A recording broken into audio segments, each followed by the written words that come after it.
I'm Neil, and this is Dreaming of Chess Mastery, a YouTube channel that examines all sorts of different aspects of the adult chess improvement journey. And I say journey because that's really what I'm talking about today. My weekend's roller coaster ride. So let me start at the beginning. For quite some time, I have been avoiding a rather important component of the learning process, which is actually playing. I've done a bit of study, I've read some books, of course I play mindless games of blitz more frequently than I should, but I view that as entertainment and nothing to do with my adult chess improvement journey, because I haven't been actually analysing the games. It's just a bit of fun on a lonely evening. But this weekend I thought, no, I've got to get back to actually playing a serious game where I think about my moves and put into practice what the little bit that I've learned so far. So I did. Well, what a disaster. It was a 15-minute with 10-second increment rapid game, and early on I was floundering. I was playing the white side of one of those d4 positions where I was considering whether to give my opponent hanging pawns. I exchanged off a pawn, pushed my b pawn attacking his bishop, thinking that I was going to force it to retreat. Of course, nothing of the sort. He captured on e3. In the end, he gave me a bishop and knight for a rook and two pawns, which completely threw me. I mean, not because it was necessarily a bad position that I found myself in, but I just hadn't anticipated that he was going to actually play this. So in that negative frame of mind, let's be honest, I fell apart. I played a string of second best moves and missed most of what he played and lost horribly. And on top of this, it was a game where I was pitting my ill-gotten 2097 rapid rating against a player in the 1800s, so I'd quickly lost 30 plus rating points. And that set me up for a bit of a downward spiral emotionally. I was thinking, the very first game I played ended disastrously. Is there any point? Who am I trying to kid?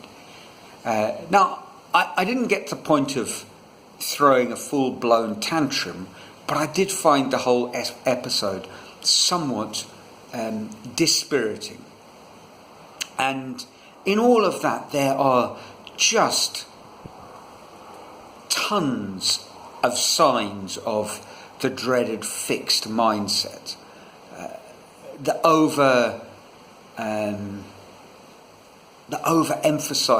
emphasis of rating. I mean, what does it matter? Who actually is following all of this? Who did I think I was going to impress? No, I'm supposed to be in it for the mastery and learning of the game. But what was I going to learn? I just played terribly. But by Sunday, my mindset had improved, at least to the point where I thought, well, let's give it another go. And I'm not saying that I played particularly well. Quite early on, I found myself missing pretty obvious moves that he made, but I'd steeled myself to at least give it my best shot. And when I was surprised by the moves that he'd made, rather than getting flustered, I tried to set new problems, and actually the game became very interesting. I don't want to say either of us were playing particularly accurately, but it went right to the wire, and I managed to turn things around at the end with some nice tactical touches, and managed to, win the game. Woohoo! And that sort of restored a sense of calm and balance. On Monday, I thought, well, there's no avoiding what I need to do with the first game, and that's see where I went wrong.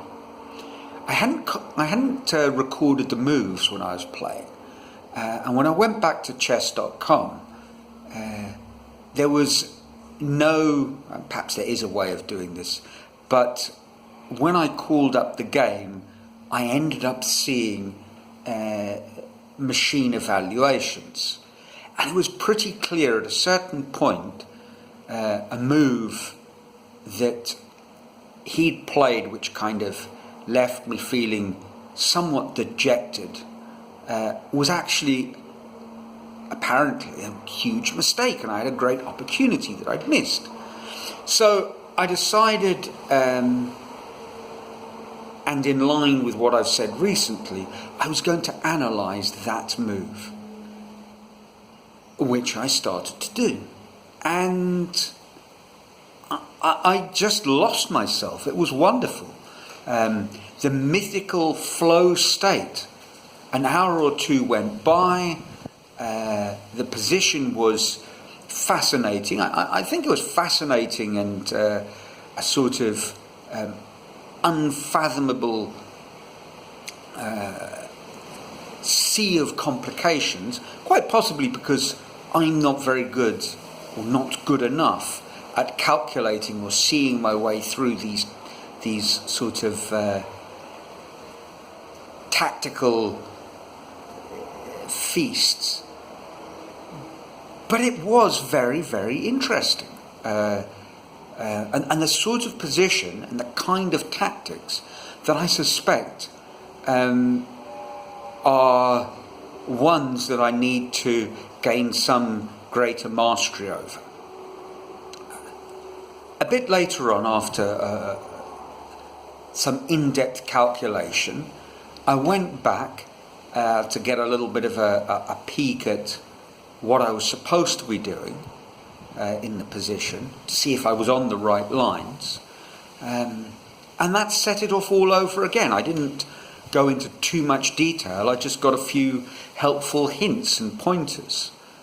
Now I'd love to share this with you in a blog post where I detail all of this, but I'm a long way from getting to the bottom of it, so that will come perhaps in a week or so.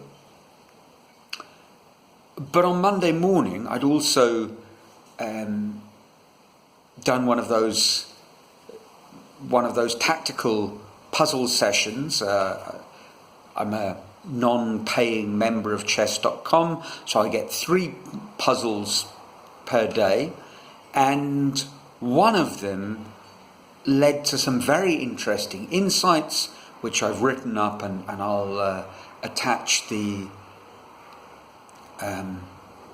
blog post in the description below. Trying to sum up all of this, it does seem to me, and this is why I said this maybe is a watershed moment, the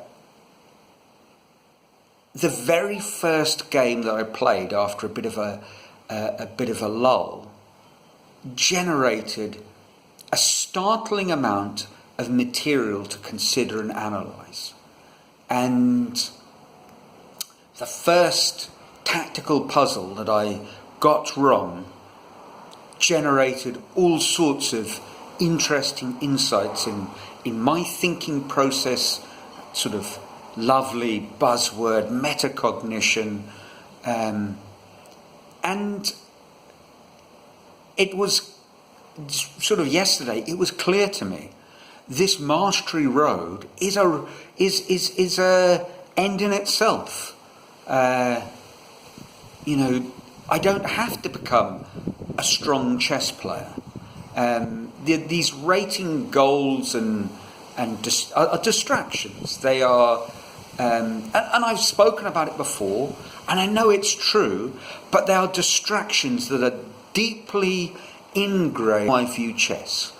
And on that score, this is a very good reason to be going down this road of mastery, of self-improvement, of the world of the adult chess improver, because it is a way of unpicking all sorts of mental bad habits. And I suspect they are, I'd like to say, they are stratagems for developing a better mindset to tackle deeper and more significant problems that I face in my everyday living than simply how I play chess, as important as that is to me. But these issues of the fixed mindset of putting, I suppose, ego over learning, these are issues that surely plague me in many areas of my life. And I don't say that in a sort of self-flagellation kind of way.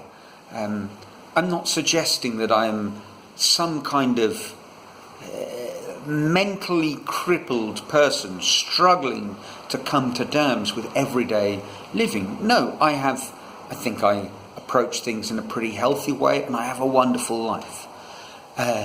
But working on the way I approach the world, thinking a little bit about how I think, and developing a better mindset clearly will help me move things forward and be more productive, develop ways of thinking in a healthier way about the world, and consequently being able to perhaps give a little bit more and be of greater service, whatever that might mean, whatever form that might take.